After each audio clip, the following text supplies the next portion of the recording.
dhiira tolbatoo saaxilame dhiira tolbatoo viidiyoon isaa gadi ba'e maa wal satartanii kan dubartii tokkitti olii gadi geessuun maalii barbaachise wata ka meeqatu gindillaa baatee deemaa jira latti mi hojjettan isinittan hima meeqa kana gurmuutti baatee deemaa jiru argine gurmuudha ciishate ta'a akkam kan dubartii kan xalaataa ofii karkara kenna abbaa ta'e kijibaan abaluu tani nama torba saddeet kennaa jirtu no dhugaadhaan nu kenna jabaatee hafuudhu tokkoon fuuchuu oduu namaa irraa barbaanna isin afaan siitiin keessaan keessaan dubbisati siifan kennaa waa hunda informationii agartee wayii lakkoofsa sii maal sii na bira geera ittiin haasaamaa jirati. Waan tokkoon sitti dhaammadha jara keenya obboleewwan keenya hundi kuni lafa kanarra kan jiraannu hin beeknu namoonni hadha suuraa sii maxxansitan edana kana du'uu dandeessu qadaan rabbiin beekamu kuni yakka nama dogongore tokkotti kolfuun akka islaamummaatti yakka rabbinuma hunda waliin haa qajeelchu of jalaa gubaa suuraa sii hadha maxxansaa oltan maaliif har'a qofa miti feesbuukiin kun gaafa waggaan ga'e illee baga waggaa geessee siif deebisa ijoolleen keenya gaafa sana illee sheer gochuuf taa'u waggaadhaan mucaan kun madaa'uuf teessi of yaadattee of jibbuuf teessi kanaafuu of jalaa gubaa adaraa keessan suuraa maxxansaa oltan sana kakaasaatii mubaarik dhimma kana qabeen jiraa jedhee haa qabu eessaan geesse jedhaa isa gaafadha garuu immoo namatti hin tolu miira namaa eeguunis bareechee barbaachisaadha waan kana ergaa kana dabarfachuu barbaada. Obboleettii kiyyaa yoo jala jiraatte immoo bultiin nama dheeraa jireenyi nama dheeraa jettee yaadni jirra yoo akkaataan amriin jajjaba ta'e sii jirra baay'ee ati bareedduu namaati wanni ta'e dogoggora beeraa aartee of miidhuu of maal gochuu wallaahi billaahi hadha jedhee hadha seerumsiisaan meeqa kan dubara bareedduu naa barbaade jedhee dhaqe gaaruu keessaan kalaas intala dogoggorte namni inumaayyuu immoo namni akka keetii dogoggoraa barata kana booddee deebi'ee dogoggora jedhee yaadu an akka kootti jechuudha. Tuusi ingilitee ala xul yoo immoo lakkii rakkoo qabu dabilii naneerumaa jette dogoggora kee argeera waan ta'eef kana booddee dogoggortu waan ta'eef keessaan haa inaan jedhe iyyuu inumaayyuu dubbiin hin tola jedhee yaada akkas galatoomaa ulfaadha dhaamsa abdii nama dhaame ka'e rabbii sodaadha warri maxxansitan footoo sii kaasa rabbii sodaadha rabbii guyyaa qiyaamaatiin isin qabe ilaa warri amantaa muslimaa keessattu amantiin keenya sataraa jedha satari jedha malee baasin jedha rabbii sodaadhaati warri footoo sii maxxansitanii irraa falmaa jirtanus itti falmaa jirtanus fokkisiisaa jirtanus hojii keenya iyyuu ganaa rabbiin biratti fokkisuuf deemaa jirra rabbii sodaadhaa viidiyoo sana footoo sana ofirraa kaasaa viidiyoolee maxxansinaa olii gadi hin arginaa isiniin jedha galatoomaa ulfaadhaa kana jaala feesbuukii irra turuun hin jabaata abdiin xumurara waan sinii dhaamu yoo dhaame hiriyoonni obboleettii keenya naqunnamsiisaa hadha lakkoofsa siitiin dubbiseen jira naan deebifne naqunnamsiisaa hadha naqunnamtee afaan siitiin abalu akkasitti na jarajjaree akkasitti waa nyaate jiraates wal fuusifna humnaan wal fuuchuu qabu jedhu kun maaliif viidiyoo sana jaallatee gadi baase kan arge isa warri intaloo kana beektanu amma keessaan na dubbisaa wal naqunnamsiisaa namichi kun fuuchuu qaba fokkisiiseera lakkii itti neerumoo jette immoo inni hojiin fokkisuu qaba utuu ajandaan kun hin darbine utuu ajandaan kun hin dagatamin torbeen booda dagatama hojiin maxxansina ajandaa jala qoy wanti ta'e ergaan lufaadha keessaanii akkas intala sana naa fida wal naqunnamsiisaa dirqama fuuchuu qaba namichi kun maaliif isatu maxxansi isatu ol baasee maxxansi gatitee rakkoon qabu waa bakkeetti sharmuuftee yookiin immoo bakkeetti dhiiraa wajjin ciiftee namichi isaaf ergite isatu maxxanse fuuchuu qaba hin fuudhu taanaanoo viidiyoon isiitiif footoo isaa walitti maxxanfame nama kanatu salphisee jennee lamman jala walitti abaarna. Kanas.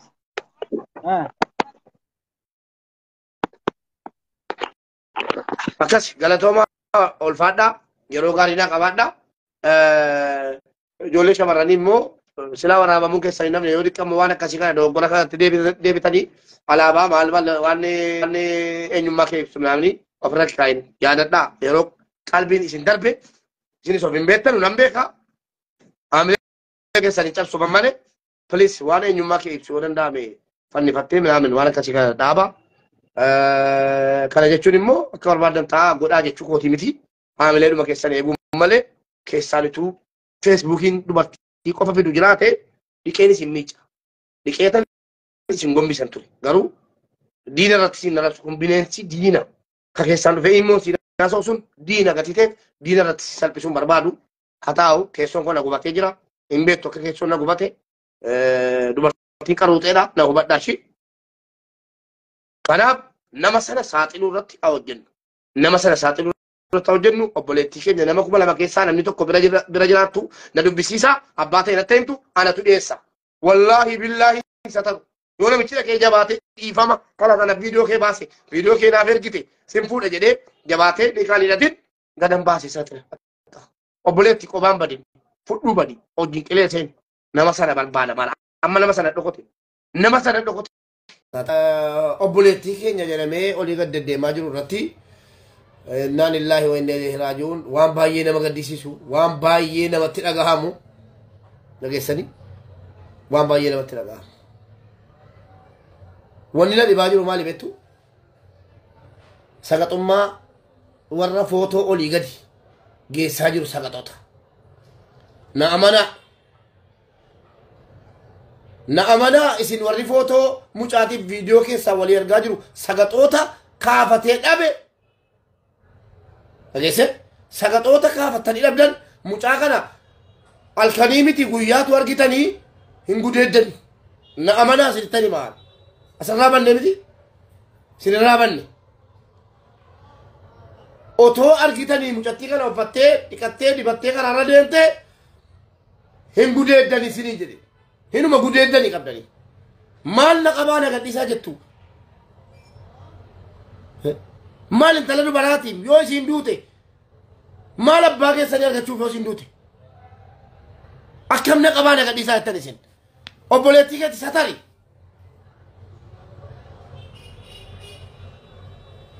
Satariin obboleettii keetti. Dubartiin nu malee biyya lafaa kanarraa maal qabdi? Hin dogoggorte an sagaxee isa dogoggorte sana yoo si dhiise rabbi nanniisin. Wushaa amma wala maqaan dhiirichaa waamamne maqaa dhiirichaa na barreessaa. An amma maqaa dhiirichaan barbaade. Maqaa sagaxecha intala durbaa kijibaan adaraa rabbii wallaahi yoo sittish isin hin beekwan tu aleekum wasak asirraa badee jennaani maalla seetani wal beennaa bareechinee wal beennaa amata meeqa cafacafee sitti maa ture hojii hojii kee wushaa maalla qabaane gadhiisaa tan lafa balleessitu jenna. Yeroo viidiyoo shamarran irkaa baasuu jettanu cumcummaatanii rabbi aafiyaa koo qabu kunoo harki koo as jira minaamin maal jettanii kolfitanii boossanii mimmaan buuftanii yoo viidiyoo shamarran irkaa baaftanii maalla qabaane gadhe kawaas isin viidiyoo waraabdee feesbuukii irratti gadhiifattee yookiin tiktookii irratti gadhiifattee gootanii maal abbaa keessanii iyyitu obboleettii kee taate akkana gootaa natti himi. Sii deebi'eera feesbuukii irratti nan dhufa gidduu kan dhaani. Meemee ummata keenya maqaa dhiiricha waraabee sana yoo rabbii sodaattan maqaa dhiiricha viidiyoo mucaa kanaa gadi baase kana suuraa wantichas suuraa abbichaas walitti maxxansee anatutti gaafatamummaa kootiin peejii godhate gadhiisa. Eenyunni gurbicha eenyunni naa barreessaa maaf sodaattan isin feesbuukiin keessa maqaa keessanii miti yoo inni yaziidiin ta'e kamaal jedhee banata amma abdussee maqaa isii biyyatti joobili as baatee abdussee sarbiyaa jedhe. Kaansaa kakaan inni kakate kakaan inni kakate abbaa barbaade yoo ta'e maqaanuudhaa asini jedhe amma nu barbaadaa jirru namicha viidiyoo mucaa kana waraabee gadhiise. Akkan informationii tokko dhagaa jirutti maallaqa guddaa kafaltee mucaa kun viidiyoo kun akka hin baanedha. Mannoo maa obboleettii qabdanu rabbii sodaachuu hin hafe akiraa bor gandaa akiraa deemuu keessa dagattanii. Eenyu kan viidiyoo kana mucaa kana harkaa waraabsisee baasise eenyunni bakka waan dhaan isatti gaafatamaan as tokkaash jedhama. Tokkaashuma wanjalanyaa naachoo. Mucaan balleessitee jirti balleessitee jirti. Kan isin balleessite immoo rabbitti ofitti malee sitti yoon isii goote hin jiru. Wanni isii sitti goote hin jiru. Keessaan maqaa nama guddaa suuraa nama guddaa tiitanii abaluu namicha kana waraabee abalutu waraabee hin jedhinaa baasaa nama tokko bakka wareegamaa kafalu. Eenyunni abbichi ni barreessaa. An bareera akmal bareeraan ummanni baruun barbaade malee lamni abbaa ta'e hunan eenyunni barreessaa jalatti Joobir Abduseedha maqaan Abdusee biyyattamma Joobir jedhama kanaafi rabbii sodaachuunis gaariidha rabbii sodaachuunis gaariidha calluma jettanii viidiyoon na bira jira viidiyoochiin bareeda ture corrobuu jinniidha maali jechuudha eenyunni mucaa kana akkasii jabeessaan jiruan yookiin immoo gaarii goota jedhaan jiru mucaadhaan dogoggorteetti dogoggora siitii rabbii na gaafattu eenyunni viidiyoo kana waraabsise kadhate maal jedhee waraabsise beektu quba qabduusin gaafataniitu obboleettii keenya hin suusofte moo maal taateetu akkamitti viidiyoo kana waraabdee dhiiratti ergite jettanii gaafataniitu hin gaafanne callisanii dhumayyi utaaltanii ajandaa arganne akkana taane mucaan akkana taate waynee bareedina maali jechuudha rabbiin sodaatu ilmoo durbaa argachuu keenya mala bor dhageessanii bor ilmoo durbaa argachuu keenya mala ijoollee dubaraa mataa keessa gadhaanii kuffisuun kun adaabatu dhiironni bineensa ta'inaa bineensa kanaaf asinii jedhaman Abduseen qalaliin kottu argali dhiisa gaariin wallahi gaarii miti dhaloota yaadne ammarraa nyaatee kee mucaa gadi baasee saaxile ina baareenni inafu abdii Mumbe, assalamu alaikum. waalaikum assalaam warahmatullahi wabarakatuh Akkam nagaadha. alhamdulillah jirtaati Nagara yaada kee kana sila viidiyoo wayiin hojjedha jedheen yeroo dhabe rabbiin na argaa. Mucayyoo irratti xiyyeeffachuu caalaa nama sana irratti xiyyeeffachuun bareechee barbaachisaadha. Keessattuu dogongorri durbaa wal addaa dhiirri wanti hundinuu irraa bareeda. Maqaan nu badullee mataan nu badullee maqaa keenyas mataa keenyas inuma arganna. Dubartiin waa hedduu dhabdi. Dhaddistee immoo dubartiin viidiyoo kanansii waraabaa hodhaa hin jettu. Dhiirri afaan keenya ni beektaan allee sillee dabalatee afaan tottolfatanii mimmiidhagsanii itti fakkeessanii waan akkasii raawwatu. Ijoolleen keenya warroonni ebaluu akkana goote ebeluu akkana goote warri jettanuu isinittis boldabareen kolfamuu dhufuu danda'a. Namni jaallatee rakkoo keessa galu tokkolleen hin jiru lafa kanarra. Rakkoon immoo yerootitti dhufu hin beekamu. Watumati akka malee kaatti of ilaaltu dhufee waa sirra bu'aa jechuudha. Kanaafuu wanni irratti xiyyeeffachuu qabnu dhiira waan sana hojjechiisee ka'ee gadi baase. Wallaahi nama akkasii kun qalbiif miti, na dhaga'aaf miti, dhugaadhaan gadi ba'ee fakkeenya godhamuu qaba jechuudha. Isaa kana karaa hedduudhaan sadarkaa lubbuu si balleessuurra gaheera jechuudha. Sadarkaa kanatti namni miidiyaa irratti oofee waan akkasii waan gaafa nama bira ga'u dubartiin tokko eegumsi kan isin abdattu bultiidha. Eeruma jireenya si keessatti dhiibbaa guddaa qaba wanni kun wanni dubbatamaa jiruu fi wanni ta'e kuni kan ammoo kan godhe dhiira sana. Dhiirri kun eenyu obboleettiin keenya dhokachuu hin qabdu. Miidiyaa irraa baduu hin qabdu. Mataa si gadi qabachuu hin qabdu. Wanni kun birqii miti. Wanni kun kaata bira darbame akka Itoophiyaatti yoo fudhanne ammaarri Tigireen akka fedhan taa'uu miidiyaa kanarraa Iimoo fi Miseenjera kana keessa garuu hiccitii walii eeggatu waliin saaxilan waliin xiqqeessan. Oromoon kun immoo akka Itoophiyaatti hedduu miti kan dalagu muraasa. Waan xiqqoo arge immoo wal qorsuu wal sataruu waliif yaaduu maaliif ta'e maaliin ta'e eessatti ta'e hin beeku jechuudha. Wanni obboleettii keenyarraa eegnu wanni kun ta'eera wanni godhamu hin jiru.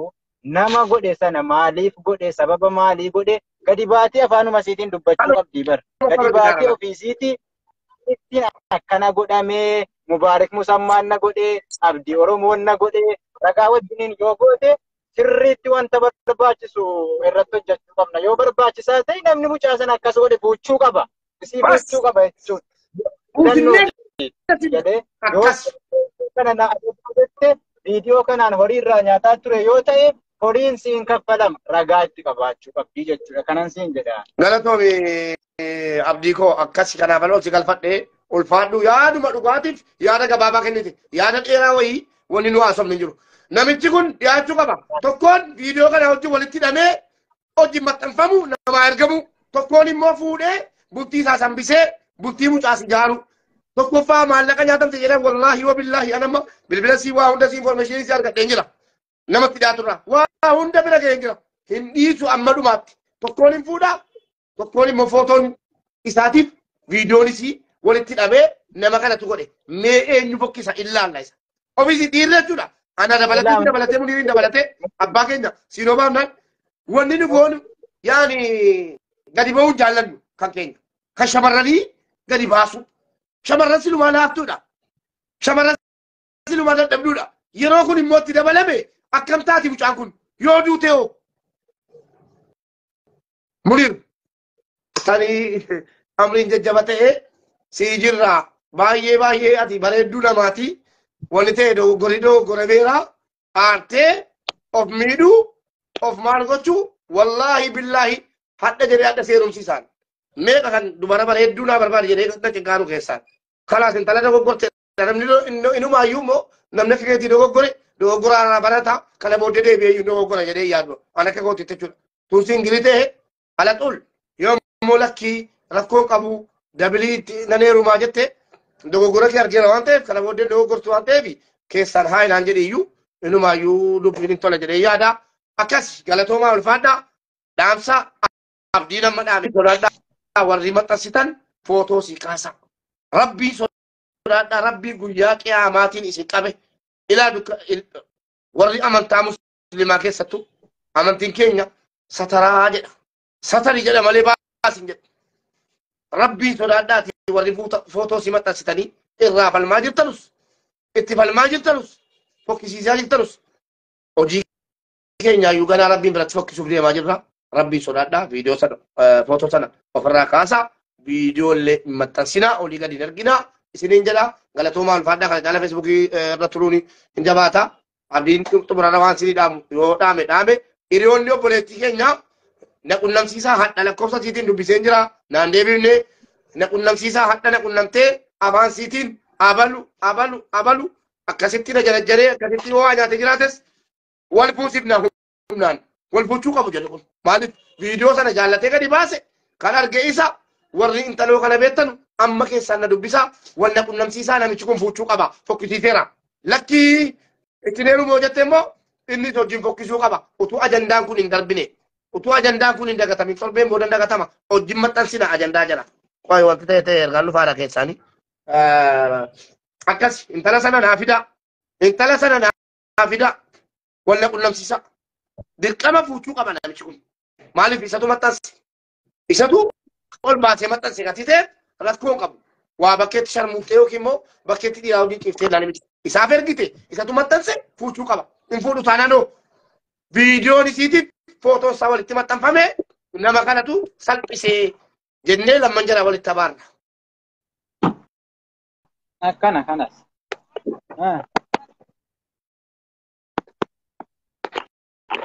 Akkas galatooma ulfaadhaa yeroo gaarii naa qabaadhaa ijoollee shamarranii immoo silaa waraabamuu keessa hin namne yoo dhiqqamu waan akkasii kana dogoggora kanatti deebitanii viidiyoo dhiira torbaan bira ga'ee jira garuu tokkittiin hin hawwine ka shamarra tokkitti qabamee olii gad deemaa jira ka dhiiraa hoo eenyurraa dubbata kanaa jennaan bineensa sitti ta'e jechuudha bineensa wajjin jirra bineensa hundi keenya iyyuu walitti viidiyoo dhiiraa kan hagas ga'u hin argine maaliif sun walii gad hin deemne dhiira torbatoo saaxilame dhiira torbatoo viidiyoon isaa gadi ba'e maa wal satartanii kan dubartii tokkitti olii gadi geessuun maaliif barbaachise wasa kameeqatu gindillaa baatee deemaa jira latti mi hojjettan sinittan hima meeqa kana gurmuutti baatee deemaa jiru hin argine gurmura ciishate ta'a akkam kan dubartii akka waan xalaa ta'uu